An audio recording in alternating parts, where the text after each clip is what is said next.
Hi, I'm Susan Keefe from Rhubarb and Cod, and today I'm overthinking roast chicken.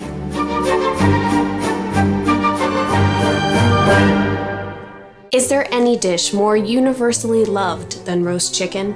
Pretty much every cuisine boasts some version of it, and it's not hard to understand why. A whole chicken is surprisingly easy to prepare. It handily feeds a family of 4, and it still gives off its fair share of holiday vibes. And if I'm being totally honest, I actually prefer this bird. And if I'm being totally honest, I actually prefer this bird. What is going on? And if I'm being totally honest, I actually prefer this. Why is that so hard for me? Bird. I prefer this bird. I prefer this bird. I do. I prefer it. And if I'm being entirely honest, I prefer this bird to its larger, more revered cousin, the turkey. It's not necessarily because the chicken tastes better than the turkey, it's just that it's a lot harder to mess up. And a lot of this comes down to size.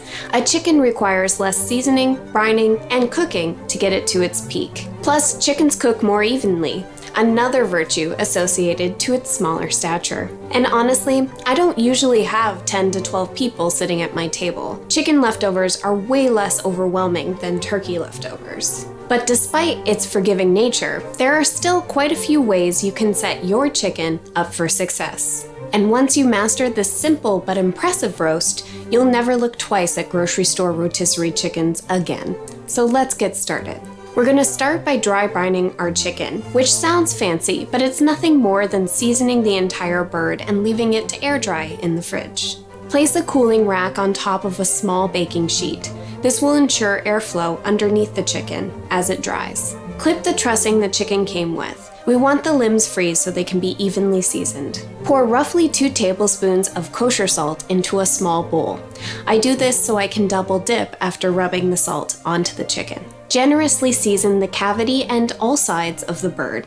Once your chicken is seasoned, place it breast side up in the center of the cooling rack and transfer to the fridge. Let brine overnight or for a minimum of 8 hours. Do not cover the chicken. We want the skin to air dry to encourage crispiness. The next day, preheat the oven to 425 degrees Fahrenheit.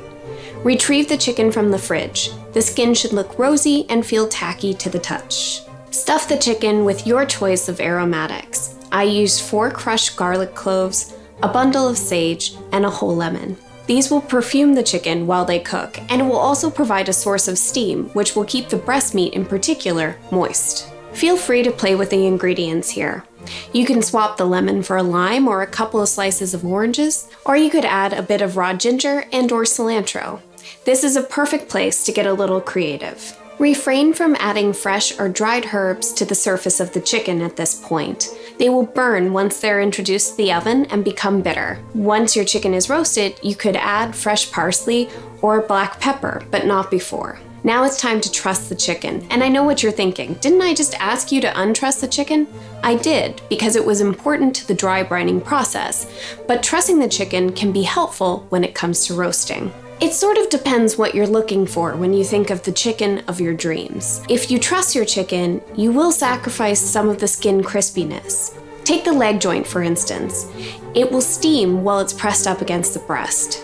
If you leave your chicken untrussed, your skin will be more universally crispy, but the chicken won't cook as evenly. It's sort of a damned if you do, damned if you don't type scenario. The ultimate solution is to spatchcock your chicken.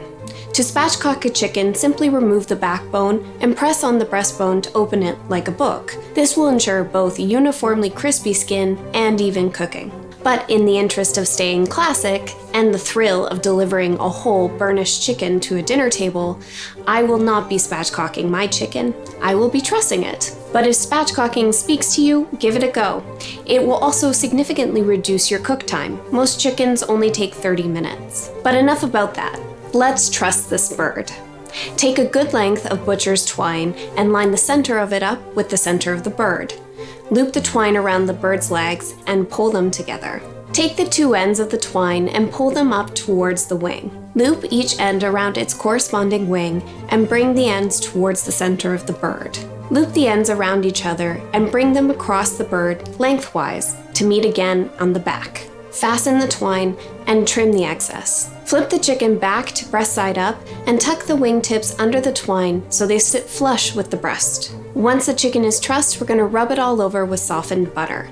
I used unsalted butter because after dry brining, the chicken does not require any more salt. Now, I know some people enjoy stuffing butter under the skin, and this is a great way to incorporate herb or garlic butters, as the skin will protect the aromatics from burning once in the oven. But since I was happy with the amount of aromatics I had going on, I opted to go the less fussy route and simply slap the butter on. What I was really after was the brown, burnished finish the butter gives the chicken and its rich flavor. But once again, it all depends on what you're looking for in a roast chicken. Okay, so now that the bird is covered in butter, it's time to transfer it to its cooking vessel. I'm using a large cast iron skillet for this.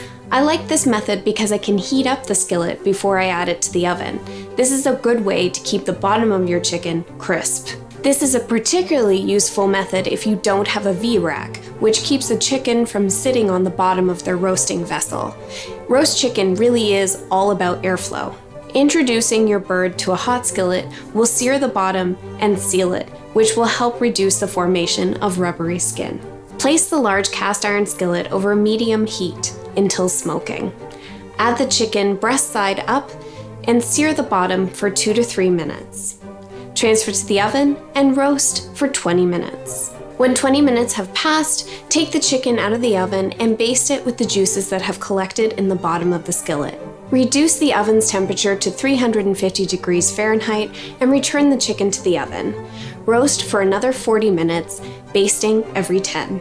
We start the chicken out at a high temperature to seal the skin and get some color on the bird. We then reduce the oven temperature to cook the chicken more slowly so it doesn't dry out or cook unevenly. Once the 40 minutes are up and the chicken's juices are running clear, transfer the bird to a platter and garnish with fresh herbs, edible flowers, and citrus wedges. Add anything you think will add an air of pageantry. We want to make an impact with our roast. Alternatively, you could carve the chicken before serving and artfully arrange the meat on a platter. If you do go this route, make sure you let your chicken rest for 10 minutes before cutting into it. The 10-minute rule also applies to serving your chicken whole. I just assumed that once everybody was done oohing and awing over it, 10 minutes will have passed. And that's everything I could think about while overthinking this roast chicken. I hope you dig this one, and if you do give it a go, let me know how it went in the comments below. And if you enjoyed this video, don't forget to like it and subscribe to this channel. I post a new recipe every week and tons of goodies in between. Thank you for cooking with me. I'll see you all next time.